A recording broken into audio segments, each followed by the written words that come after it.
വന്ദനീടം തങ്കീരും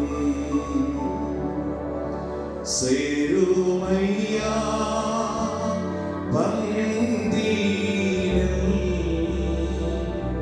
സിറിയവരാ എങ്കളിടം വൻ വീണകൾ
കർത്താവിന്റെ വലിയ തിരുനാമം മഹത്വപ്പെടുമാറാകട്ടെ. അനുഗ്രഹിക്കപ്പെട്ട ഈ വിശുദ്ധ ആരാധനയിൽ എനിക്കും പ്രാസംഗികനായിട്ടല്ല, കർത്താവിന്റെ ഒരു സാക്ഷിയായി നിൽപ്പാനായി നമുക്കെല്ലാം കർത്താവ് തന്ന പദവിയോടൊപ്പം തന്നെ എനിക്കും കർത്താവ് തന്ന നിയോഗത്തിനായി ദൈവത്തിന് സ്തോത്രം ചെയ്ത് വിശേഷം. I want to once again extend my heartfelt thanks to my dear brother Pastor Matthew K. Philip and the whole team of this, the coordinating committee of this Houston Pentecostal Fellowship, for giving me this opportunity, also who are responsible of me being here since Friday night. It has been such a tremendous joy for me coming to this place. നിങ്ങളുടെ മധ്യത്തിൽ വെള്ളിയാഴ്ചയും ഇന്നലെയും ഇന്ന് പകലുമായിരിക്കാൻ കർത്താവ് ദിനത്തിന് അവസരത്തെ ദൈവത്തിന് സ്തോത്രം ചെയ്യുന്നു. I also want to acknowledge the presence of all God's generals once again. Praise God, who are in the front line and also who are in the midst of the crowd, who do not want to be identified, yet you are identified by our sweet Master Jesus. കർത്താവ് നിങ്ങളുടെ കരങ്ങളെ പ്രവൃത്തി അനുഗ്രഹിക്കട്ടെ. കഴിഞ്ഞ 30 വർഷങ്ങളായി ഈ പട്ടണത്തിൽ നടത്തപ്പെടുന്ന അല്ലെങ്കിൽ നടത്തിക്കൊണ്ടിരിക്കുന്ന HPF-ന്റെ പ്രവർത്തനങ്ങളെ ഇതിനേക്കാൾ ശക്തമായ നിലയിൽ വരും ദിവസങ്ങളിൽ കാണുവാൻ, കർത്താവിന്റെ വരവ് താമസിക്കുന്നെങ്കിൽ കാണുവാൻ വലിയ മേൽത്തരമായ അനുഭവത്താൽ കർത്താവ് നിങ്ങളെ നടത്തട്ടെ.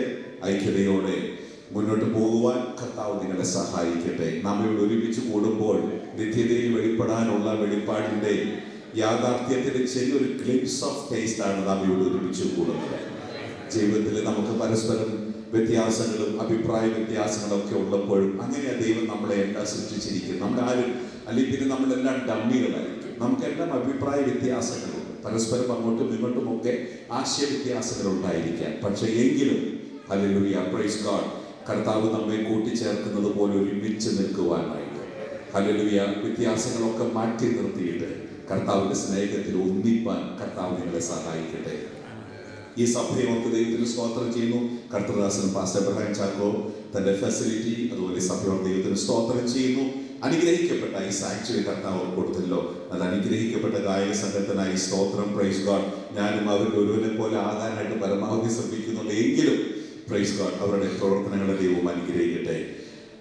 അല്പസമയം തിരുവചന ധ്യാനത്തിനായിട്ട് നമുക്ക് നമ്മുടെ ശ്രദ്ധയെ തിരിക്കാം. എബ്രായർലേഖനം 12-ാം അധ്യായത്തിന്റെ 2-ാമത്തെ വാക്യം. For our short meditation shall we turn to the book of Hebrews chapter 12. We will be meditating at the outset from verse 2. 2-ാമത്തെ വാക്യം. എബ്രായർലേഖനം 12-ന്റെ 2-ാമത്തെ വാക്യം. വിശ്വാസത്തിന്റെ നായകൻ പൂർത്തി വരുത്തുന്നതിനുമായ യേശുവിനെ നോക്കുക. തന്റെ മുമ്പിൽ വെച്ചിരുന്ന സന്തോഷമോർത്ത് അവൻ അപമാനം അലക്ഷ്യമാക്കി ക്രൂശിനെ സഹിക്കുകയും ദൈവസിംഹാസനത്തിന്റെ വലതുഭാഗത്ത് ഇരിക്കുകയും ചെയ്തു. Praise God. ഇന്നലെ ധ്യാനിച്ചതിന്റെ ഒരു ഭാഗം അടുത്ത വാക്യം അതുകൂടെ ചേർത്തത് വായിക്കട്ടെ. Praise God. നിങ്ങളുടെ ഉള്ളിൽ ക്ഷീണിച്ച് മടുത്തു പോകാതിരിക്കേണ്ടതിന് പാപികളാൽ തനിക്ക് നേരിട്ട ഇങ്ങനെയുള്ള വിരോധം സഹിച്ച കർത്താവിനെ ധ്യാനിക്കുകയും. വേദപുസ്തകത്തിൽ ദൈവത്തിന്റെ പരിശുദ്ധാത്മാവ് നമ്മെ ഓർമ്മിപ്പിക്കുന്നത് നമ്മളൊരു വലിയ ഒരു ഓട്ടത്തിലാണ്. പോർക്കളമാണ്, അതൊരു ഓട്ടക്കളമാണ്. It is not a relay race, but it is a marathon race. Praise God. ഇത് കുറേശ്ശെ ഓടി വേറെ ആളെ ഏൽപ്പിക്കുക എന്നുള്ളതല്ല. ഹല്ലേലൂയ. കർത്താവ് വിളിക്കുന്നത് വരെ ഓടി തീർക്കുക. There is no retirement nor resignation on this race. ഈ ഓട്ടത്തിൽ റിട്ടയർമെന്റും റെസിഗ്നേഷനും ഒന്നുമില്ല. Praise God. Because we are on a race. Praise God. ഇന്നലെ രാത്രി അല്പസമയം നമ്മൾ ചിന്തിച്ച കാര്യമാണ് ദൈവഭക്തന്മാരുടെ ജീവിതത്തിലുള്ള ദൈവിക വിളിയുടെ 2 തലങ്ങൾ. എന്നാൽ മൂന്നാമത്തെ ഒരു അന്തിമ വിളിയുണ്ട്. ഇവിടെ കയറി വരുവിൻ. അത് ഏത് പ്രായത്തിലാണെങ്കിലും ഭൂമിയിൽ കർത്താവ് നമ്മെ നിർത്തിയിരിക്കുന്ന ദൗത്യം ഫലപ്രാപ്തിയോടെ നമ്മൾ പൂർത്തീകരിക്കുമ്പോൾ ഒരു ഭക്തനിൽ ദൈവം. Praise God. Thank you so much, brothers. Thank you for your service. Praise God. You are great. Thank you. 2 വ്യവസ്ഥകൾ. There are two conditions the Bible admonishes us that we need to oblige in order to maintain consistency in this race so that we can finish our race glorious and in perfection. സ്ഥിരതയോടെ അതുപോലെ പൂർണ്ണതയോടെ ഓട്ടം തികയ്ക്കണമെങ്കിൽ 2 വ്യവസ്ഥകൾ നമ്മൾ പാലിക്കണമെന്നൂടെ പറയുന്നുണ്ട്. ഒന്നാമത്തേത് praise God. 1-ാമത്തെ വാക്യത്തിൽ അത് പറഞ്ഞിരിക്കുന്നത് സകല ഭാരം. 2 മുറുകെ പറ്റുന്ന പാപം. ഈ ഭാരം എന്നുള്ളത് പാപം പോലെ അപകടകരമാണ്. ആവശ്യമില്ലാത്ത ചിന്തകൾ, നാളെക്കുറിച്ചുള്ള ആകുലതകൾ, ആവശ്യമില്ലാത്ത ചിന്താകുലങ്ങൾ, ആവലാതി വേവലാതി എല്ലാം മനസ്സിലേക്ക് വലിച്ചു കയറ്റി വ്യതിചലിപ്പിക്കുന്ന നമ്മുടെ ജീവിതത്തെ മുഴുവൻ അവതാളത്തിലാക്കുന്ന ഒരു അനുഭവമാണ് ആവശ്യമില്ലാത്ത ഭാരങ്ങൾ. അതുകൊണ്ടാണ് തിരുവെഴുത്ത് പറയുന്നത് ഒന്നിനെ കുറിച്ചും വിചാരപ്പെടരുത്. വിചാരപ്പെട്ടത് കൊണ്ടൊന്നും ശരിയാകുന്നില്ല. Praise God. ദൈവമാണ് കാര്യങ്ങളൊക്കെ നിയന്ത്രിക്കുന്നവൻ. Praise God. ഇനി അടുത്തത് പറയുന്നത് മുറുകെ പറ്റുന്ന ഭാവം. ഇത് രണ്ടും നമ്മൾ ഉരിഞ്ഞു കളഞ്ഞ് അല്ലെങ്കിൽ മാറ്റിവെച്ച ശേഷം മാത്രമേ നമുക്ക് ഓട്ടത്തിൽ മുന്നോട്ട് സ്ഥിരത കൈവരിച്ച് ഓടുവാനായിട്ട് സാധിക്കുകയുള്ളൂ. അത്രയും പറഞ്ഞ് ഞാൻ 2-ാമത്തെ വാക്യത്തിലേക്ക് വരികയാണ്. അവിടെ പറഞ്ഞിരിക്കുന്നത് വിശ്വാസത്തിന്റെ നായകനും പൂർത്തി വരുത്തുന്നതിനുമായ യേശുവിലേക്ക് നോക്കുക. നമ്മൾ ഒത്തിരി പ്രസംഗം കേട്ടിട്ടുള്ളതാ. ഇവിടെയുള്ള ശുശ്രൂഷകന്മാരൊക്കെ ആ വിഷയത്തിലൊക്കെ നല്ല പ്രാഗൽഭ്യവും നൈപുണ്യമുള്ളവരാണ്. ഈ വിഷയത്തിൽ അഗാധമായ അറിവും പരിജ്ഞാനമുള്ളവരാണ്, എനിക്കറിയാം. എങ്കിലും എൻ്റെ ഉള്ളത്തിൽ ദൈവത്തിന്റെ പരിശുദ്ധാത്മാവിനെ പഠിപ്പിച്ച ചില കാര്യങ്ങൾ മാത്രം പെട്ടെന്ന് പറഞ്ഞിരിക്കാനായിട്ട് ഞാൻ താല്പര്യപ്പെടുകയാണ്. സ്തോത്രം. അവിടെ പറഞ്ഞിരിക്കുന്നത് look unto Jesus who is the author and the perfecter of faith. വിശ്വാസത്തിന്റെ നായകനും പൂർത്തി വരുത്തുന്നവനും. നമ്മുടെ കർത്താവിനെ കുറിച്ച് തിരുവെഴുത്ത് പറയുന്നത് അവൻ ആരംഭിക്കുന്നവൻ മാത്രമല്ല, ആരംഭിക്കുന്നത് ഭംഗിയായി പൂർത്തീകരിക്കുന്നവൻ, നിവർത്തിക്കുന്നവനാണ്. പഴയ നിയമം മുഴുവൻ പഠിക്കുമ്പോൾ 138-ാം സങ്കീർത്തനം പറയുന്നത് യഹോവ എന്നെക്കുറിച്ചുള്ള തൻ്റെ ആലോചനയ്ക്ക് മുഴുവനും പര്യാപ്തി സമാപ്തി വരുത്തുന്ന ദൈവമാണ്. യെശയ്യാപ്രവാചകന്റെ പുസ്തകത്തിൽ 41 തുടങ്ങി 48 വരെയുള്ള അധ്യായങ്ങളിൽ ആവർത്തിച്ച് യഹോവയായ ദൈവം പറയുകയാണ് I am the beginning and I am the ending. ഞാൻ ആദ്യനും അന്ത്യനുമാകുന്നു. ഫിലിപ്പിയ ലേഖനം 1-ാം അധ്യായം മലയാളത്തിൽ 6-ാമത്തെ വാക്യം, ഇംഗ്ലീഷിൽ 4-ാമത്തെ വാക്യത്തിൽ പറയുകയാണ് God who began a good work in our life is able to bring it in completion or perfection. നിങ്ങളിൽ ഒരു നല്ല പ്രവൃത്തി ആരംഭിച്ച ദൈവം ക്രിസ്തുവിന്റെ നാളോളം അതിനെ തികപ്പാൻ വിശ്വസ്തനാണ്. 1 തെസ്സലോനിക്ക ലേഖനം 5:24 പൗലോസ് പറയുകയാണ്, the God who calls us is faithful and he will do it. നിങ്ങളെ വിളിച്ച ദൈവം വിശ്വസ്തൻ, അവൻ അത് നിവർത്തിക്കുന്നവനാണ്. Praise God. വെളിപ്പാട് പുസ്തകം 1-2 അധ്യായത്തിൽ ആരംഭിച്ച് ആവർത്തിച്ച് തിരുവെഴുത്ത് പറയുകയാണ്, അവൻ ആദ്യനും അന്ത്യനും. Hallelujah. Alpha and the omega, the beginning and the ending. Praise God. അവൻ ആരംഭിച്ച് ഇട്ടുപോകുന്നവനല്ല, അവൻ ആരംഭിച്ചതിനൊരു ദൗത്യമുണ്ട്. ഒരു ഉദ്ദേശമില്ലാതെ കർത്താവ് ഒന്നും ചെയ്യുന്നില്ല. കർത്താവ് ഒരു ഉദ്ദേശമില്ലാതെ ഒന്നും നമ്മിലൂടെ ആരംഭിച്ചിട്ടില്ല. നമ്മെ വിളിച്ചെങ്കിൽ ദൈവത്തിനൊരു ഉദ്ദേശമുണ്ട്. ആ ഉദ്ദേശം ദൈവം നിവർത്തിക്കുന്നവനാണ്. എത്ര പ്രതികൂലത്തിന്റെ നടുവിലൂടെ കടന്നുപോയാൽ, എത്ര കൊടുങ്കാറ്റിലൂടെ കടന്നുപോയാലും, ഹല്ലേലൂയ, വിളിച്ച ദൈവം ആ വിളി നിവർത്തിച്ച ശേഷം മാത്രമേ ഭൂമിയിൽ നിന്ന് നമ്മെ തിരികെ വിളിക്കുകയുള്ളൂ. Praise God. ആ യാത്രയിൽ നമ്മൾ സഞ്ചരിക്കുന്ന 3 വ്യത്യസ്ത അനുഭവങ്ങളുണ്ട്. യെശയ്യാ പുസ്തകത്തിൽ 43-ാം അധ്യായത്തിൽ ദൈവം പറയുകയാണ്, നീ വെള്ളത്തിൽ കൂടെ കടക്കും. Praise God. 2 നദിയിൽ കൂടെ കടക്കും, 3 തീയിൽ കൂടെ കടക്കും. അവിടെ കർത്താവ് പറയുന്നത് കടക്കും എന്നാണ്. When God says you will pass through, you will pass through, no matter however trivial, however excruciating the scenario can be. Praise God. എത്ര വേദനിക്കുന്ന അനുഭവമാണെങ്കിലും, എത്ര ബുദ്ധിമുട്ടേറിയ വൈഷമ്യമേറിയതാണെങ്കിലും കർത്താവ് പറയുകയാണ്, കടക്കുമെന്ന് പറഞ്ഞാൽ കടന്നിരിക്കും. Praise God. വെള്ളത്തിൽ കൂടി കടക്കുമ്പോൾ അത് സർവ്വസാധാരണമായ പ്രതികൂലങ്ങളാണ്.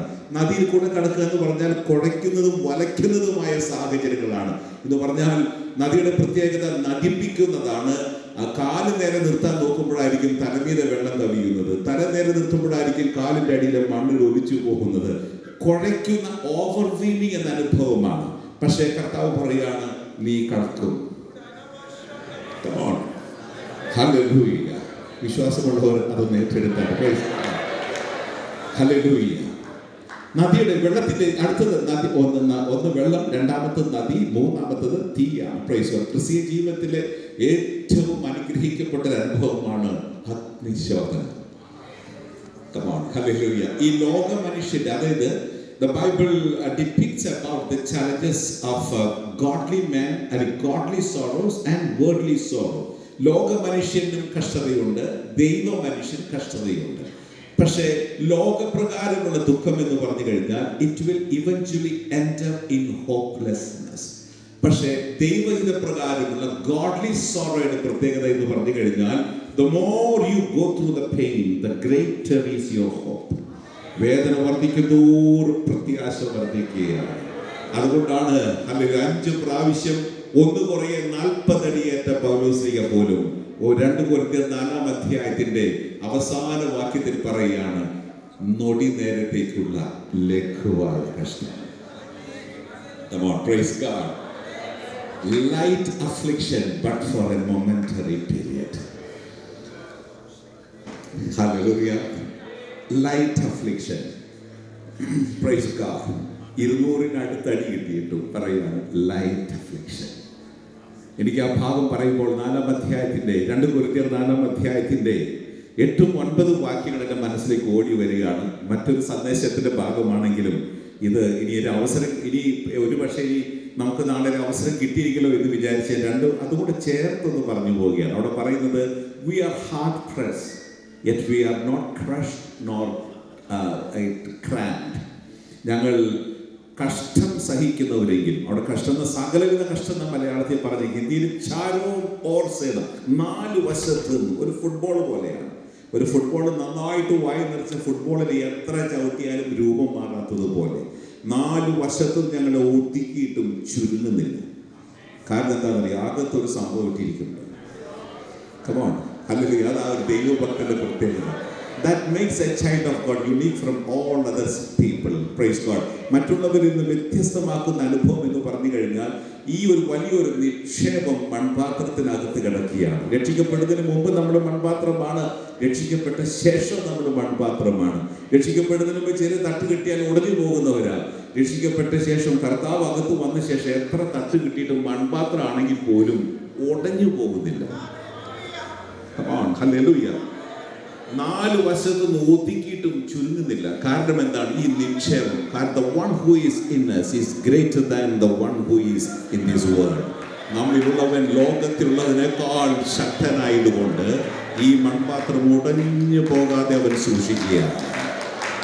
Hallelujah. Come on, hallelujah. Praise God, hallelujah. രണ്ടാമത്തേത് പറയുന്നത് we are perplexed yet we are not driven to disappointment. ഞങ്ങൾ ബുദ്ധിമുട്ടുന്നവരെങ്കിലും നിരാശപ്പെടുന്നില്ല. ബുദ്ധിമുട്ടെന്ന് പറഞ്ഞു കഴിഞ്ഞാൽ നമ്മൾ സാധാരണ പറയുന്ന ചലഞ്ചസോ അല്ലെങ്കിൽ ഡിഫിക്കൽട്ട് എന്ന പദമല്ല. അതായത് you are triangulate, you are held up in a situation, you are locked in a situation where you do not find a way to come out. രക്ഷപ്പെടാൻ ഒരു പഴുതുമില്ലാത്ത സാഹചര്യം. 4 വശവും അടഞ്ഞു. ഇടത്തോട്ട് നോക്കി വഴി അടഞ്ഞു, വലത്തോട്ട് നോക്കി വഴി അടഞ്ഞു, പിറകോട്ട് നോക്കി വന്ന വഴി തിരിച്ചു പോകാൻ നോക്കിയപ്പോൾ അവിടെ അടഞ്ഞു. മുന്നോട്ടും ഒരു വഴിയില്ല. എല്ലാം നിവർത്തിക്കുന്നവനാണ്. ഹല്ലേലൂയ. മൂന്നാമത്തത് അവിടെ പറയുന്നത് we are persecuted yet we are not forsaken nor left out all alone or abandoned. അതായത് ഞങ്ങൾ ഉപദ്രവിക്കപ്പെടുന്നവരെങ്കിലും ഉപേക്ഷിക്കപ്പെടുന്നില്ല. Praise God. എന്ന് പറഞ്ഞാൽ ഉപദ്രവം വരുമ്പോൾ according to the word of God there are 2 types of persecution. One is physical, the other one is emotional or intellectual or internal. 2 തരത്തിലുള്ള ഉപദ്രവങ്ങളുണ്ട് ക്രിസ്തീയ ജീവിതത്തിൽ. കർത്താവിന്റെ നിമിത്തം ശരീരത്തിൽ അടികിട്ടാൻ സാധ്യതയില്ലാത്ത ഒരു രാജ്യത്താണ് ഇതുവരെ നിങ്ങൾ പാർക്കുന്നത്. നാളത്തെ കാര്യം നമുക്കറിയില്ല. പക്ഷേ കർത്താവിന്റെ നിമിത്തം ശരീരത്തിൽ അടികിട്ടില്ലെങ്കിൽ ഉള്ളിൽ ഒത്തിരി അടികിട്ടുന്ന സ്ഥലം. ലോകത്തിൽ എവിടെ പോയാലും ഈ ഉള്ളിലുള്ള പീഡനമുണ്ട്. താടനം അല്ലെങ്കിൽ പീഡനം എന്ന് പറയും. Praise God. എന്നാൽ പീഡനം വർദ്ധിക്കുമ്പോൾ കർത്താവിന്റെ നിമിത്തം ശരീരത്തിൽ പീഡ അനുഭവിക്കുമ്പോൾ നമ്മെ കാണാനും പരിചരിക്കാനും സഹായിക്കാനും എല്ലാം വിളിക്കാനും ക്ഷേമം അന്വേഷിക്കാനുള്ള ആളുകളുണ്ടാകും. പക്ഷെ കർത്താവിന്റെ നിമിത്തം അകത്തടി കിട്ടിക്കഴിഞ്ഞാൽ ആരും നമ്മെ അറിയണമെന്നില്ല. Hello, praise God, praise God. പക്ഷെ അടി കിട്ടുന്തോറും പിശാചിങ്ങനെ ഓരോരോ കാര്യങ്ങൾ കൊണ്ടുവന്ന് മനസ്സിൽ ഇങ്ങനെ കാതുകളിൽ മന്ത്രിക്കും. അതായത് ദൈവം നിന്നെ കൈവിട്ടു. പൗലോസിനോട് പറയാം, നീ എത്ര വർഷമായി തടവറയിൽ കിടക്കുന്നു, നീ പ്രസംഗിക്കുന്ന യേശു തടവുകാർക്ക് വിടുതൽ കൊടുക്കുന്നവനാണ്, പക്ഷെ നീ എന്തുകൊണ്ട് രക്ഷപ്പെടാത്തത്? കേൾക്കുമ്പോൾ ലോജിക്കായിട്ട് തോന്നും. പക്ഷേ ഇത്രയും പീഡ അനുഭവിച്ചിട്ടും അല്ലെങ്കിൽ ഇത്രയും ഉപദ്രവിക്കപ്പെട്ടിട്ടും ഒറ്റ പ്രാവശ്യം പോലും ദൈവം കൈവിട്ടു എന്ന ചിന്ത ഞങ്ങളെ ഭരിപ്പാൻ അനുവദിച്ചിട്ടില്ല. അവസാനത്തത് അത് പറഞ്ഞ ശേഷം ഞാൻ പെട്ടെന്ന് ഈ സന്ദേശത്തിന്റെ ബാക്കി ഭാഗത്തേക്ക് ഒന്ന് പോകട്ടെ. സ്തോത്രം, പ്രൈസ് ഗോഡ്. അവിടെ അടുത്തത് പറയുകയാണ്, ഞങ്ങൾ വീണ് കിടക്കുന്നവർ. അവിടെ വീണ് ഉദ്ദേശിച്ചിരിക്കുന്നത് we are cast down or we are knocked down. Praise God. അന്നത്തെ റോമൻ ഗവൺമെന്റിന്റെ ഈ തടവറയിലെ തടവുകാരുടെ ജീവിതത്തിൽ നേരിടുന്ന ഇന്റർനൽ പെർസിക്യൂഷൻസ് ഉണ്ട്. ചില സമയത്തൊക്കെ ഇവര് പീഡനമുറകളുടെ ഭാഗമായി അങ്ങനെയുള്ളൊരു കൂട്ടിനിടയിലുള്ള ശുശ്രൂഷയെല്ലാം കഴിഞ്ഞ 32 വർഷക്കാലം ഞാൻ അങ്ങനെയുള്ള രാജ്യങ്ങളിൽ സഞ്ചരിക്കുക. അതുകൊണ്ട് എനിക്ക് ആ പീഡ എന്താണെന്ന് ഞാൻ എനിക്ക് കിട്ടിയിട്ടില്ലെങ്കിലും അങ്ങനെയുള്ള ഒത്തിരി പേരെ എനിക്കറിയാം. പക്ഷേ ലൈവിലായതുകൊണ്ട് എനിക്ക് പലതും തുറന്നു പറയാൻ സാധിക്കുകയില്ല. Praise God. ഈ തടവറയിൽ കിടക്കുന്നവർ അതത് സമയത്ത് പുറത്തു കൊണ്ടുപോയിട്ട് ഇവരെ ഓരോരോ അന്നത്തെ രീതിയിൽ തൂണുകളോട് ചേർത്ത്, വളയം പോലുള്ള തൂണുകളോട് ചേർത്ത് കെട്ടിയിട്ട് അടിക്കുന്ന രംഗമുണ്ട്. ഇന്നുമുണ്ട് അങ്ങനെയുള്ളത്. എൻ്റെ ഒത്തിരി സ്നേഹിതന്മാർ 40ഉം 80ഉം അടിയേറ്റ പല സ്നേഹിതന്മാരും ഇന്ന് ഈ രാജ്യത്ത് വന്ന് പാർക്കുന്നവരുണ്ട്. Praise God. വർഷങ്ങളായി 2ഉം 3ഉം വർഷം തടവറയിൽ കിടന്നവരുണ്ട്. Praise God. അനേകം വർഷങ്ങൾ തടവറയിൽ കിടന്ന് ഇലക്ട്രിക്യൂട്ടഡ് ആയിട്ടുള്ള ആൾക്കാരുണ്ട്. എന്ന് പറഞ്ഞാൽ അവരെ കരണ്ടിട്ട് അടിപ്പിച്ചിട്ടും കർത്താവിനെ തള്ളി പറയാത്ത ആൾക്കാരുണ്ട്. ഹലോ, ഇന്നത്തെ ഒരു നൂതനമായ ഒരു പീഡന മുറയാ വാട്ടർ ബോഡി. അത് പറയാൻ ചിലപ്പോൾ നിങ്ങൾ ബോധം കെട്ടി വീണ്, ഞാനത് പറയുന്നില്ല. അത്ര കൊടിയ പീഡനം. ഇവിടെ പൗലോസ് പറയുന്നത് ഞങ്ങളെ we are knocked out എന്ന് പറഞ്ഞു കഴിഞ്ഞാൽ അടിച്ച് തള്ളിയിടാൻ വേണ്ടി അടിക്കുന്നതല്ല. പക്ഷേ കൈകാലുകൾ ബന്ധിച്ചിട്ട് പടയാളികൾ ചാട്ടവാർ കൊണ്ട് അടിക്കുമ്പോൾ അനേക തടവുകാരെ ഇങ്ങനെ നിരത്തി കെട്ടിയിരിക്കുകയാണ്. അടിക്കുന്ന സമയത്ത് ചീഫ് കമാൻഡർ ഓർഡർ കൊടുക്കുമ്പോൾ അടിക്കുമ്പോൾ അടിയുടെ ആഘാതത്തിൽ ഒരുമാതിരിപ്പെട്ടവരൊക്കെ ഒന്നാമത്തെ അടിയേൽക്കുമ്പോഴേ താഴെ പോകും. അടിയേറ്റ് കഴിഞ്ഞാൽ രംഗം നിങ്ങളൊന്ന് ചിന്തിക്കണം. ഒരു ഒറ്റ പ്രാവശ്യമല്ല, ഒരു 1 റൗണ്ട് ഓഫ് ഫ്ലോക്കിംഗ് എന്ന് പറഞ്ഞാൽ 40 എന്നാണ്. ഈ 40 അടിയേറ്റ് കഴിയുമ്പോഴത്തേക്കും ഒരുമാതിരിപ്പെട്ടവനൊക്കെ എഴുന്നേക്കാൻ പറ്റാതെ അവിടെ തന്നെ കിടക്കും. പക്ഷെ താനിവിടെ പറയാണ്, അടിയേറ്റ് നിലത്ത് കിടന്നിട്ട് പിന്നെ എഴുന്നേറ്റ് വരികയാണ്.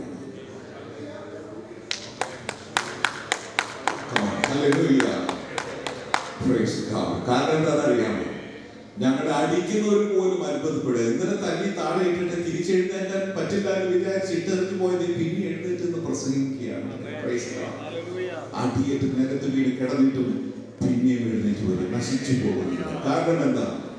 നശിക്കാത്ത ഒരു നിക്ഷേപം അകത്തുള്ളത്. പകലിൽ ആ തിരിച്ചറിവ് വേണം ക്രിസ്തീയ ജീവിതം നയിക്കാനായിട്ട്. അപ്പൊ 3 തരം അനുഭവങ്ങളുണ്ട്. 1 വെള്ളത്തിൽ കൂടി കടക്കുക, 2 നദിയിൽ കൂടി കടക്കുമ്പോൾ, 3-മത്തേത് തീയിൽ കൂടെ കടക്കുക. അവിടെ കർത്താവ് പറയുന്നത് you will pass through the fire എന്നാണ്. ഈ ഫയറി സിറ്റുവേഷന്റെ പ്രത്യേകത എന്ന് പറഞ്ഞു കഴിഞ്ഞാൽ that is A place where you will have none in association with you. വെള്ളത്തിൽ കൂടി കടക്കുമ്പോൾ ഒരുപക്ഷെ എല്ലാവരും കൂടെ ഉണ്ടാകും. നദിയിൽ കൂടെ കടക്കുമ്പോൾ ആ പരിശീലിച്ച ചിലരെങ്കിലും കൂടെ ഉണ്ടാകും. പക്ഷെ തീയുടെ പ്രത്യേകത ആർക്കും അടുത്തു വരാൻ പറ്റില്ല. വരണമെന്ന് ആഗ്രഹമുണ്ട്, സഹായിക്കണമെന്ന് ആഗ്രഹമുണ്ടെങ്കിലും ആർക്കും അടുത്തു വരാൻ പറ്റാത്ത ഒരു സാഹചര്യം. Therefore they cannot be blamed because not being with you, അല്ലെങ്കിൽ because they are not coming to help you out. കൂടെ വരാത്തത് കൊണ്ട് അവരെ കുറ്റം പറഞ്ഞിട്ട് കാര്യമില്ല. കാരണം that is going to be an exclusive transaction between you and your God. ക്രിസ്തീയ ജീവിതത്തിൽ ദൈവം നമ്മെ ഒറ്റയ്ക്ക് നിർത്തുന്ന ചില മേഖലകളുണ്ട്. ആർക്കും അടുത്ത് വരാൻ പറ്റാതെ ദൈവം നമ്മെ ഒറ്റയ്ക്ക് നിർത്തുന്ന അനുഭവങ്ങളുണ്ട്. അവിടെയൊക്കെ കർത്താവിന്റെ ഭക്തന്മാർ സഞ്ചരിച്ച മേഖലകളാണ്. യോസേഫ് ഒറ്റയ്ക്ക് നിന്ന കാലമുണ്ടായിരുന്നു. മോശ ഒറ്റയ്ക്ക് നിന്ന സമയമുണ്ടായിരുന്നു. ഏലിയാവ് ഒറ്റയ്ക്ക് നിന്ന സമയമുണ്ടായിരുന്നു. എലീശ ഒറ്റയ്ക്ക് നിന്ന സമയമുണ്ടായിരുന്നു. ദാവീദ് ഒറ്റയ്ക്ക് നിന്ന സമയമുണ്ടായിരുന്നു. ഹല്ലേലൂയ. നെഹമ്യാവ് ഒറ്റയ്ക്ക് നിന്ന സമയമുണ്ടായിരുന്നു. യോഹന്നാൻ സ്നാപകൻ ഒറ്റയ്ക്ക് നിന്ന സമയമുണ്ടായിരുന്നു. പത്രോസ് ഒറ്റയ്ക്ക് നിന്ന സമയമുണ്ടായിരുന്നു. യോഹന്നാൻ അപ്പോസ്തലൻ ഒറ്റയ്ക്ക് നിന്ന സമയമുണ്ടായിരുന്നു. ഹല്ലേലൂയ. പൗലോസ് ഒറ്റയ്ക്ക് നിന്ന അനുഭവം ഉണ്ടായിരുന്നു. എന്തിന്? നമ്മുടെ വാഴ്ത്തപ്പെട്ട കർത്താവും ഒറ്റയ്ക്ക് നിന്ന ഒരു സമയമുണ്ടായിരുന്നു. ഹല്ലേലൂയ. Praise God. അതിന്റെ അർത്ഥം ഒറ്റയ്ക്ക് നിന്നു എന്നതിന്റെ അർത്ഥം അവസാനിച്ചതല്ല. അവിടെയാണ് ദൈവത്തിന്റെ മഹത്വകരമായ പദ്ധതികൾ വെളിപ്പെടുന്നത്. ഇങ്ങനെ ഏകാന്തതയിലൂടെ കടന്നുപോയ ഭക്തന്മാരുടെ പിൻകാല ചരിത്രം പഠിക്കുമ്പോൾ അറിയാം, ആ ഏകാന്തതയിലെ ഒരു അനുഭവമാണ് അവരുടെ ശുശ്രൂഷ ജീവിതത്തെ മുഴുവൻ പിൻകാലത്ത് മാറ്റി മറിച്ചത്. അതിന് വേദപുസ്തകം പറയുന്ന പേരാണ് praise God passing through the fire. തീച്ചൂളയിലൂടെ കടന്നു പോവുക. Praise God. ഞാൻ മടങ്ങി വരട്ടെ. സ്തോത്രം. ഇവിടെ സാക്ഷികളുടെ വലിയൊരു സമൂഹത്തെ കുറിച്ച് പരിശുദ്ധാത്മാവ് നമ്മെ ബുദ്ധിമുട്ട് ചെയ്യുക. മറ്റൊരു വാക്യം പറഞ്ഞു കഴിഞ്ഞാൽ the Holy Spirit is now introducing the Old Testament heroes of faith, presenting them as a testimonial, as witnesses before the New Testament saints. പഴയ നിയമ ഭക്തന്മാരെ പരിശുദ്ധാത്മാവ് പുതിയ നിയമ വിശുദ്ധന്മാരുടെ മുമ്പിൽ പരിചയപ്പെടുത്തിയിട്ട് പറയുകയാണ്, സാക്ഷികൾ ഇത്ര വലിയ ഒരു സമൂഹം നമുക്ക് ചുറ്റും നിൽക്കുന്നത് കൊണ്ട് നാമും എന്ത് ചെയ്യണം? നമുക്ക് മുമ്പിൽ വെച്ചിരിക്കുന്ന ഓട്ടം പിറുപിറുക്കാതെ സ്ഥിരതയോടെ വിശ്വസ്തയോടെ ഓടുക. ഇനി ഈ സാക്ഷികളൊക്കെ നമുക്ക് ചുറ്റും ഉണ്ടെങ്കിൽ പോലും നോക്കേണ്ടത് അവരിലേക്കല്ല, നോക്കേണ്ടത് യേശുവിലേക്കാണ്. Praise God. ഇവിടെ തിരുവഴുത്ത് കർത്താവ് എങ്ങനെയാണ് തന്റെ ഓട്ടം തികച്ചത്? ഞാൻ അതിലേക്കാണ് പെട്ടെന്ന് വെട്ടിച്ചുരുക്കി കൊണ്ടുവരുന്നത്. സ്തോത്രം. Praise God. കർത്താവിനെ കുറിച്ച് പറയുമ്പോൾ പഴയ നിയമത്തിലെ ചില കാര്യങ്ങൾ പറയാതെ നമുക്ക് ഒരിക്കലും കർത്താവിനെ പ്രസംഗിക്കാൻ ബുദ്ധിമുട്ടാണ്. Praise God. അവിടെ 2-ാമത്തെ വാക്യത്തിൽ പറയുന്നത് വിശ്വാസത്തിന്റെ നായകനും പൂർത്തി വരുത്തുന്നതുമായ യേശുവിലേക്ക് നോക്കുക. Praise God.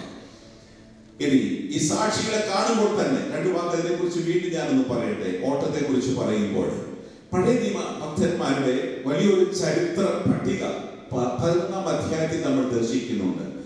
Chapter 11 begins with a beautiful definition of faith. വിശ്വാസത്തിന്റെ വലിയൊരു നിർവചനത്തോടു കൂടെയാണ് 11-ാം അധ്യായം ആരംഭിക്കുന്നത്. And thereafter the Bible begins to expound about every saints of God which are known and also which are unknown. Praise God. ബാക്കി ഒന്നാമത്തെ വാക്യം കഴിഞ്ഞ് ഓരോരോ ഭാഗങ്ങളിലേക്ക് നമ്മൾ ഇങ്ങനെ as you scroll down through chapter 11 ഓരോരുത്തരെ കുറിച്ച് പഴയ നിയമ ഭക്തന്മാരെ കുറിച്ച് പറഞ്ഞ ശേഷം 32-ാമത്തെ വാക്യമാണ് എന്നെ പിടിച്ചു നിർത്തിയത്. Praise God. അവിടെ പറയാണ് what anymore shall I say? ഇനി എന്ത് പറയേണ്ടു?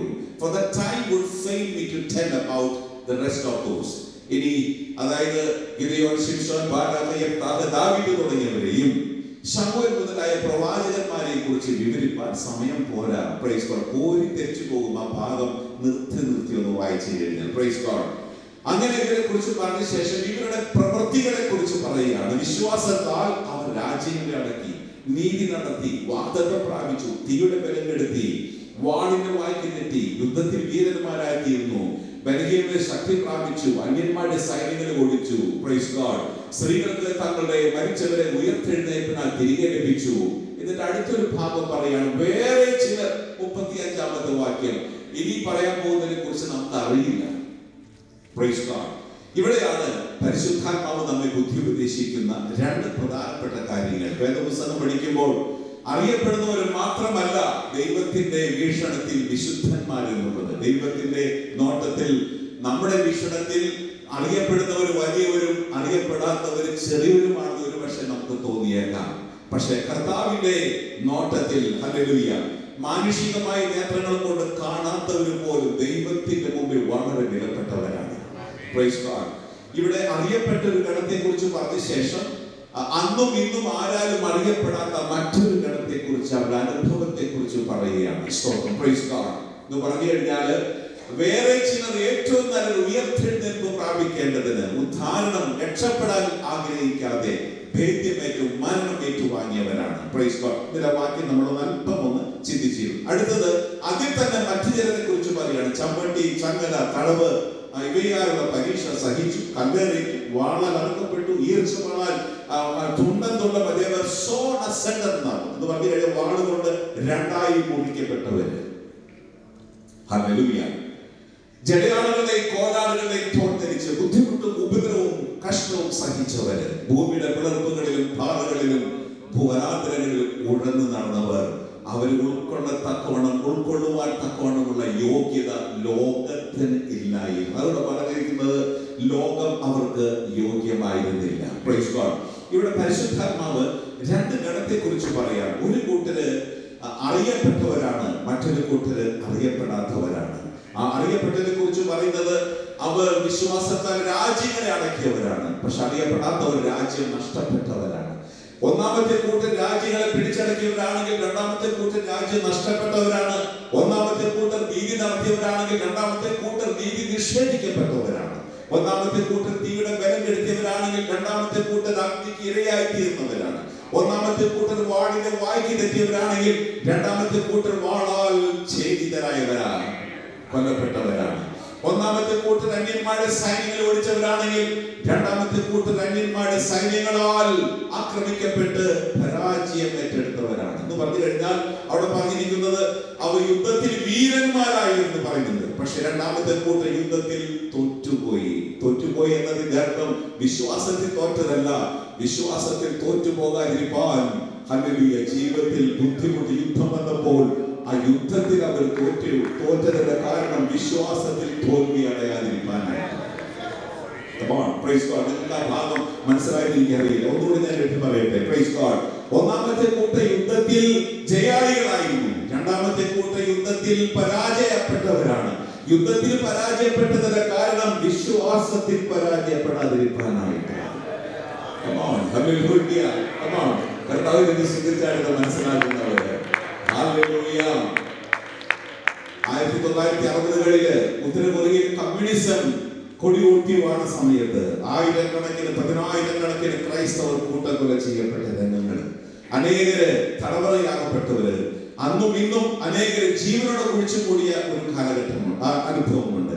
എന്നാൽ ഞാൻ ആ ഭാഗം, അതായത് ഞാൻ ഈ കിഴക്കേഷ്യൻ രാജ്യങ്ങളിൽ പോയപ്പോഴാണ് അനുഭവത്തെ കുറിച്ച് കൂടുതൽ മനസ്സിലാക്കാൻ ഇടയായിത്തീരുന്നത്. അങ്ങനെ ഒരു വിദേശ മിഷണറി കുടുംബത്തെ പടയാളികൾ കൊണ്ടുവന്നു. അവരെ തടവറയിട്ടു. അവസാനം അവർ വിസ്തരിച്ച് അവരെ ജീവനോടെ കുഴിച്ചു കൂടുവാൻ, അവരുടെ വിശ്വാസത്തെ തള്ളി പറഞ്ഞില്ല എങ്കിൽ ജീവനോടെ കുഴിച്ചു കൂടുവാനായിട്ട് പട്ടാള കോടതി തീരുമാനമെടുക്കുകയാണ്. അങ്ങനെ ഭാര്യയും ഭർത്താവിനെ 2 കൊച്ചു കുഞ്ഞുങ്ങളെയും കൊണ്ടുവന്നു, വിസ്തരിക്കുന്ന സ്ഥലത്ത് കൊണ്ടുവന്നു. They were not willing to compromise. അവർ ഒരിക്കലും വിശ്വാസത്തിൽ സന്ധി ചെയ്യുവാൻ തയ്യാറല്ലാത്തത് കൊണ്ട് അവരുടെ വിധി എന്താണെന്ന് അവരുടെ മുന്നിൽ വായിച്ച് കേൾപ്പിച്ച ശേഷം eventually the whole family, they were brought down to the huge pit where they were about to be buried alive. പക്ഷെ അവസാനത്തെ ഒരു ചാൻസ് കൊടുത്തു. കുഞ്ഞുങ്ങളെ നിലവിളിക്കാൻ തുടങ്ങി. അവർക്കറിയില്ല എന്താ സംഭവിക്കുന്നതെന്ന്. എന്നാൽ അവസാനം ഈ യുവ സഹോദരി തന്റെ തന്റെ ഭർത്താവ് ഒരു വശത്തുണ്ട്, കുഞ്ഞുങ്ങൾ പുറത്തുണ്ട്. കുഞ്ഞുങ്ങളോട് ഇപ്രകാരം പറഞ്ഞു, ഹണി, നമ്മള് കർത്താവിനെ ഇപ്പോൾ തള്ളി പറഞ്ഞിട്ട് ഇവിടെ അല്പകാലം ജീവിച്ചു കഴിഞ്ഞാൽ നമ്മളെ നോക്കാൻ സ്വീകരിക്കാൻ സ്വർഗ്ഗത്തിൽ ചെല്ലുമ്പോൾ ആരും ഉണ്ടാകില്ല. പക്ഷെ ഇപ്പോൾ നമ്മൾ കർത്താവിന്റെ നിമിത്തം മരിക്കുകയാണെങ്കിൽ our sweet daddy Jesus will receive us there. Hallelujah. ഇന്നും ഇതിന് സമാനമായ ഒത്തിരി സംഭവങ്ങൾ നമ്മൾ കാണുന്നില്ലെങ്കിലും മീഡിയയിൽ കാണുന്നതിന് ഇഷ്ടംപോലെ നടക്കുന്നുണ്ട്. Praise God. അങ്ങനെ ആ സമയത്ത് പിന്നീട് ആ പട്ടാളം ഈ കൃത്യം നിർവഹിച്ച പട്ടാളത്തിൽ ഒരാൾ പിന്നീട് യേശുവിനെ അറിഞ്ഞപ്പോൾ അദ്ദേഹം പറയുകയാണ്, ആ സമയത്ത് അവരുടെ ഭാഷയിൽ അവരൊരു പാട്ട് പാടുകയായിരുന്നു.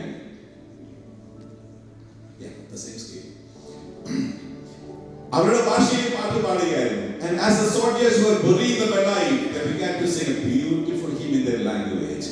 ശോഭയേറുമോ നാടുണ്ടത്, കാണാമേ ദൂരെ വിശ്വാസത്താ,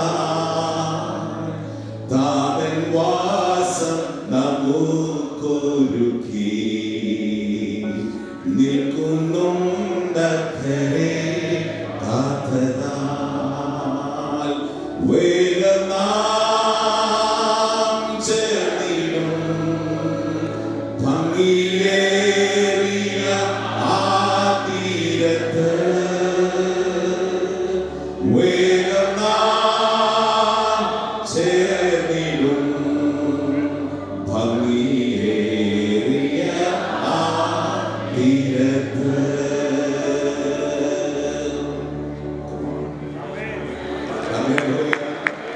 In the sweet by and by, we shall meet on that beautiful shore.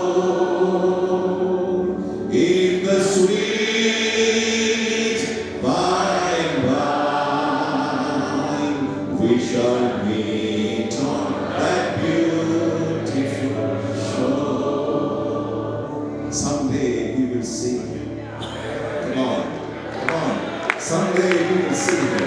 വിശ്വാസമുള്ള കർത്താവിനെ സ്തുതിച്ചാട്ടെ. Come on, come on.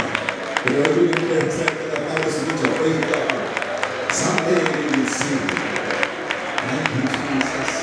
Thank you, Holy Spirit. Hallelujah. Praise God. Praise God. ഒന്നാമത്തെ കൂട്ടര് ഉയർച്ചയിൽ നിന്ന് ഉയർച്ച പ്രാപിച്ചവരായിരുന്നു. രണ്ടാമത്തെ കൂട്ടർ താഴ്ചയിൽ നിന്ന് താഴ്ച പ്രാപിച്ചവരായിരുന്നു. ഒന്നാമത്തെ കൂട്ടർ മേൽത്തരമായ കൂടാരങ്ങളിൽ പാർത്തവരായിരുന്നു. രണ്ടാമത്തെ കൂട്ടര് കുടിലുകളിൽ പാർത്തവരായിരുന്നു. ഒന്നാമത്തെ കൂട്ടർ ഉന്നത സ്ഥാനം വഹിച്ചവരായിരുന്നു. രണ്ടാമത്തെ കൂട്ടരെല്ലാം നഷ്ടപ്പെട്ടവരായിരുന്നു. But they are all precious in the sight of God. ലോകത്തിലുള്ള സമ്പത്തിന്റെ അവസ്ഥയിലല്ല ദൈവം ഒരുവനെ കാണുന്നത്. Come on, whether you are rich in Christ, ക്രിസ്തുവിൽ നിങ്ങൾ സമ്പന്നനാണോ എന്നതാണ്. Praise God.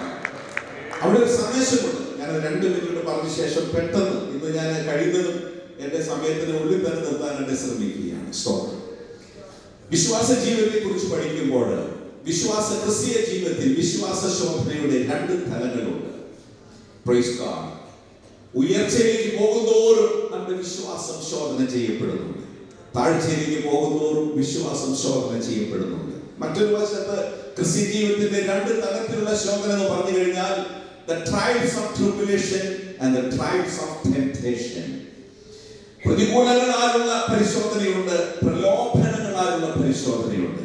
എന്നാൽ വേദപുസ്തകം പഠിക്കുമ്പോൾ ഈ ഉൽപ്പത്തി തുടങ്ങി നമ്മൾ വേദപുസ്തകത്തിൽ വീണുപോയവരുടെ ചരിത്രം പഠിക്കുമ്പോൾ അവരെ കുറിച്ച് പറയാനുള്ള ഒരു യോഗ്യതയും എനിക്കില്ല. എങ്കിലും അവരുടെ പേര് മുൻവിധിയായിട്ട് കാണാതെ ഞാൻ പറയട്ടെ. വേദപുസ്തകത്തിൽ വീണുപോയ ഭക്തന്മാരുടെ ചരിത്രം പഠിച്ചു കഴിഞ്ഞാൽ 90% പേര് വീണുപോയത് പ്രതികൂലങ്ങളിലല്ല, പ്രലോഭനങ്ങളിലാണ്. ആദിമ മനുഷ്യന്റെ വീഴ്ചയും പ്രതികൂലത്തിലായിരുന്നില്ല, പ്രലോഭനത്തിലായിരുന്നു. മോവാബ് ദേശത്ത് വെച്ച് പട്ടുപോയ 23,000-ലധികം പേരെ കുറിച്ച് നമുക്ക് ദൃഷ്ടാന്തമായി പരിശുദ്ധാത്മാവ് പറയപ്പെടുന്നു. അവരും വീണുപോയത് പ്രതികൂലത്തിലല്ല, പ്രലോഭനത്തിലായിരുന്നു. അതുകൊണ്ട് തന്നെയായിരിക്കണം നമ്മുടെ വാഴ്ത്തപ്പെട്ട കർത്താവ് പ്രാർത്ഥിപ്പാൻ പഠിപ്പിച്ചപ്പോൾ ഇങ്ങനെ പഠിപ്പിച്ചത്. ഞങ്ങളെ പ്രതികൂലങ്ങളിൽ അകപ്പെടുത്തിയെന്നല്ല പ്രാർത്ഥിക്കാൻ പഠിപ്പിച്ചത്, Lead us not into tribulation എന്നല്ല കർത്താവ് പഠിപ്പിച്ചത്. Lead us not into temptation. പ്രലോഭനങ്ങളിൽ ഞങ്ങളെ അകപ്പെടുത്തല്ലേ. You need more of God's grace to face temptations rather than tribulation. പ്രതികൂലങ്ങളെ നേരിടുന്നതിനേക്കാൾ ഏറിയ ദൈവകൃപ നമുക്ക് ആവശ്യമാണ് പ്രലോഭനങ്ങളെ നേരിടുന്നതിൽ. ഞാൻ വീണ്ടും മടങ്ങി വരട്ടെ. ഉയർച്ചയിലേക്ക് പോകുന്തോറും ദൈവത്തെ മറക്കാൻ സാധ്യത കൂടിയ മേഖലകളാണ്. മറ്റൊരു വശത്ത് താഴ്ചയിലേക്ക് പോകുന്തോറും ദൈവത്തെ സംശയിക്കാൻ സാധ്യത കൂടിയ മേഖലകളാണ്. എന്നാൽ ഈ ഭക്തന്മാരെ കുറിച്ച് പരിശുദ്ധാത്മാവ് നമുക്ക് സാക്ഷ്യം തരുമ്പോൾ ഉയർച്ചയിലേക്ക് പോയിട്ട് പോലും ദൈവത്തെ മറക്കാൻ സാധ്യതയുള്ള മേഖലയിലൂടെ ജീവിതത്തിന്റെ ബോർഡർ ലൈനിലൂടെ സഞ്ചരിച്ചിട്ടും yet they never compromise. അവരൊരിക്കലും കർത്താവിനെ തള്ളിപ്പറഞ്ഞില്ല. മറ്റൊരു വാക്കിൽ പറഞ്ഞാൽ they never turned their back to God. ഒരിക്കലും കർത്താവിനെ പുറംകാട്ടി നിന്നില്ല. ഇന്നത്തെ ലോകത്തിലെ അല്ലെങ്കിൽ നമ്മുടെ കൂട്ടത്തിലുള്ള സമ്പന്നന്മാരെക്കാൾ വലിയ സമ്പന്നന്മാരായി ഉന്നത സ്ഥാനത്തിരുന്ന ശക്തന്മാരായ മുന്നണി പോരാളികൾ, ശക്തന്മാരായ രാജാക്കന്മാർ പോലും ദൈവത്തെ മറക്കാൻ സാധ്യതയുള്ള മേഖലയിലൂടെ സഞ്ചരിച്ചിട്ടും അവർ പറയാണ്, Lord, who am I and my family that you should consider. Hallelujah. കർത്താവേ, അങ്ങയെ ഓർക്കുവാൻ തക്കോളം ഞാൻ എന്തുള്ളൂ. Hallelujah. Praise God. You are the one who picked me out of the garbage. വഴിയിലെ hallelujah കാട്ടിൽ നിന്നും ഗാർബേജിൽ നിന്നും അങ്ങാണ് എന്നെ പൊക്കിയെടുത്തത്. പുകഴുവാനൊന്നുമില്ല. മഹത്വവും പുകഴ്ചയും യേശുവിന് മാത്രം. Praise God. രണ്ടാമത്തെ കൂട്ടത്തിൽ താഴ്ചയിലേക്ക് പോകുന്തോറും ദൈവത്തെ സംശയിക്കാൻ സാധ്യത കൂടിയ മേഖലയാണ്. Why God? എന്തുകൊണ്ടാണ് കർത്താവേ എനിക്ക് ഇങ്ങനെ സംഭവിച്ചത്? പക്ഷെ എന്നിട്ടും none of them compromise. Praise God. അവർ കർത്താവിനെ തള്ളിപ്പറഞ്ഞില്ല. കർത്താവിനെ സംശയിക്കാൻ സാധ്യതയുള്ള മേഖല സഞ്ചരിച്ചിട്ടും ദൈവത്തെ സംശയിച്ചില്ല. അതിന്റെ അർത്ഥം ശോധനയിലൂടെ കടന്നു പോകുമ്പോൾ ഒന്നുകിൽ ദൈവത്തെ മറക്കാൻ സാധ്യത കൂടിയ മേഖലകൾ ഉണ്ടാകും, അല്ലെങ്കിൽ ദൈവത്തെ സംശയിക്കാൻ സാധ്യത കൂടിയ മേഖലകളുണ്ട്. പക്ഷെ ഇവരാരും കർത്താവിനെ തള്ളിപ്പറഞ്ഞില്ല, സംശയിച്ചില്ല. അവരെ കുറിച്ചാണ് പരിശുദ്ധാത്മാവ് പറയുന്നത്. ഇങ്ങനെയുള്ള സാക്ഷികളുടെ വലിയൊരു സമൂഹമുണ്ട്. ഇവരൊക്കെ ഉള്ളത് കൊണ്ട് ധൈര്യത്തോടെ യേശുവിലേക്ക് നോക്കി ഓടുക. Praise God. കർത്താവ് how did Jesus run his race? അതാണ് നമ്മുടെ അവസാനമായി ചിന്തിക്കാൻ പോകുന്ന ഭാഗം. Praise God. How did Jesus run his race? എങ്ങനെയാണ് കർത്താവ് ഓട്ടം ഓടിയത്? തിരുവെഴുത്ത് പറയുന്നത് for the joy that was set before him he endured the cross, despising the shame and the reproach of the cross. ക്രൂശിന്റെ നിന്ദയും അപമാനവും ലക്ഷ്യമാക്കാതെ അവൻ ക്രൂശിനെ സഹിച്ചു. Until the death of Jesus on the cross, no one in the history who were nailed to the cross had ever returned immortal and alive. യേശു കർത്താവ് ക്രൂശിൽ കയറുന്നത് വരെ ക്രൂശിലേക്ക് പോയവരാരും ജീവനോടെ അമർത്യതയിൽ തിരിച്ചു വന്ന ചരിത്രമില്ല. But to the same place where our precious Jesus was ascended, he changed the history of the cross. അതേ സ്ഥാനത്തേക്ക് നമ്മുടെ കർത്താവ്, നമ്മുടെ വാഴ്ത്തപ്പെട്ട കർത്താവ് അതേ ക്രൂശിലേക്ക് ഉയർത്തപ്പെട്ടപ്പോൾ അന്ന് വരെയുള്ള ക്രൂശിന്റെ ചരിത്രം മാറ്റിക്കുറിക്കപ്പെട്ടു. അന്ന് വരെ ക്രൂശ് അറിയപ്പെട്ടത് നിന്ദയുടെ അടയാളമായിട്ടാണ്, ശാപത്തിന്റെ അടയാളമായിട്ടാണ്, അപമാനത്തിന്റെ അടയാളമായിട്ടാണ്. എന്നാൽ അതിലേക്ക് കർത്താവ് സ്വമനസാൽ ഹല്ലേലൂയ നമ്മുടെ പാപങ്ങളെ ചുമന്ന് ക്രൂശിൽ കയറിയപ്പോൾ hallelujah that which was considered as curse now became a blessing. അതുവരെ ശാപമായത് അനുഗ്രഹമായി മാറ്റപ്പെട്ടു. Praise God.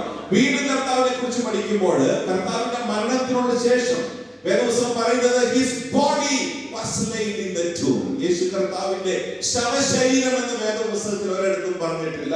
But the Bible says his body. എന്തുകൊണ്ടാണ് കർത്താവിന്റെ അതായത് കർത്താവിന്റെ ചേതനയറ്റ ശരീരത്തെ dead body എന്ന് പറയാത്തതിന്റെ കാരണം because none of those words or none of the vocabularies that pertain to mortality could be prefixed with the name of Jesus.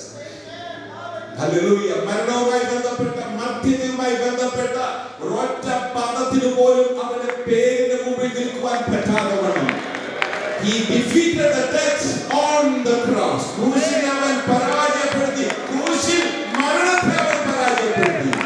Jesus did not die defeated on the cross, but he died defeating the death on the cross. Hallelujah. അവൻ ക്രൂശിൽ മരിച്ചത് പരാജിതനായിട്ടല്ല, ക്രൂശിൽ മരിച്ചത് മരണത്തെ പരാജയപ്പെടുത്തിയാണ്. Thereafter the Bible says his body was laid in a tomb near Jerusalem. അവിടുത്തെ ഒരു കാര്യം പറഞ്ഞ് ഞാൻ പെട്ടെന്ന് 2 മിനിറ്റ് കൊണ്ട് അവസാനിപ്പിക്കട്ടെ. Praise God. നമുക്കറിയാം യേശു കർത്താവിന്റെ ശരീരം കല്ലറയിൽ വെക്കപ്പെടുന്നത് വരെ കല്ലറയിലേക്ക് പോയവരാരും ജീവനോടെ അമർത്യതയിൽ തിരിച്ചു വന്ന ചരിത്രമില്ല.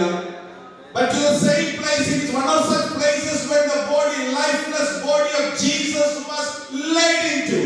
That changed the story of the tomb.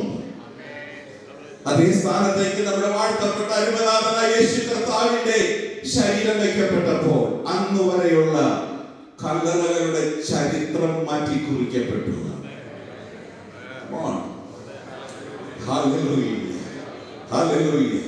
കല്ലറയിലേക്ക് അന്ന് വരെ പോയവരാരും ജീവനോടെ അമർത്യത തിരിച്ചു വരാതിരിക്കുമ്പോൾ to the same place, അതേ സ്ഥാനത്തേക്ക് കർത്താവിന്റെ ശരീരം കടന്നു ചെന്നപ്പോൾ അന്ന് വരെയുള്ള മർത്യതയ്ക്ക് പരാജയം സംഭവിച്ചു. തിരുവെഴുത്ത് പറയുന്നത് മരണത്തിന് അവനെ തടുത്തു വയ്ക്കാൻ അസാധ്യം, ദ്രവത്വത്തിന് അവന്റെ ശരീരത്തെ തൊടുക അസാധ്യമായിരുന്നു. ഇത്ര കൃത്യതയോടെ തന്റെ മുമ്പിൽ വെച്ചിരുന്ന ലക്ഷ്യപ്രാപ്തിയിൽ നിന്നും അണുവിട വ്യതിചലിക്കാതെ അത്ര കൃത്യതയോടെ അത് നിവർത്തിച്ച ഒരുവന്റെ പാദം ഈ ഭൂമിയിൽ സ്പർശിച്ചിട്ടുണ്ടെങ്കിൽ ഇന്ന് പകലിൽ ഞാൻ നിങ്ങളും ആരാധിക്കുന്ന ആരാധ്യനായ യേശുവിന്റെ പാദമാണ്.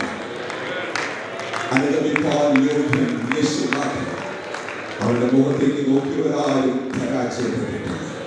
അവരുടെ ശബ്ദം കേട്ടിറങ്ങിയവരാരും ഒരിക്കലും നശിച്ചു പോയ ചരിത്രമില്ല. ഇന്ന് പകലിൽ കർത്താവിനെയാണോ കണ്ടത്? You are not going to be a victim, but you are a victor. ഒരു നിമിഷം നമ്മുടെ ഹൃദയങ്ങളെ ദൈവത്തിൽ ഏകാഗ്രമാക്കാം. Praise God. Hallelujah, hallelujah, hallelujah, hallelujah. Thank you Jesus. ഒരു നിമിഷം നമുക്ക് ബുദ്ധിമുട്ടില്ലെങ്കിൽ ഒന്ന് എഴുന്നേറ്റ് നിൽക്കാം. I'm sorry. Praise God. That is against your order. Hallelujah. ഒരു മിനിറ്റ് മാത്രം കർത്താവിനെ സ്തുതിക്കാമോ? Hallelujah. Praise God. Come on. Thank you Jesus.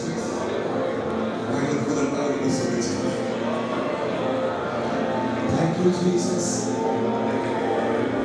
And when I think that God His Son sparing sent Him to die, I scarce can take it in, that on the cross my burden gladly bearing, He bled and died to take away my sin. Then sings my soul, my Savior God to Thee. How great Thou art! How great Thou art! Then sings my soul, my Savior God to Thee. How great Thou art! How great Thou art! Once again louder.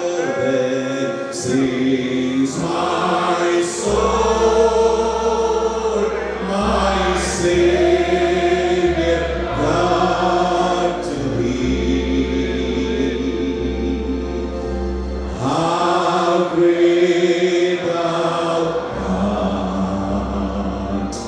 How great Thou art!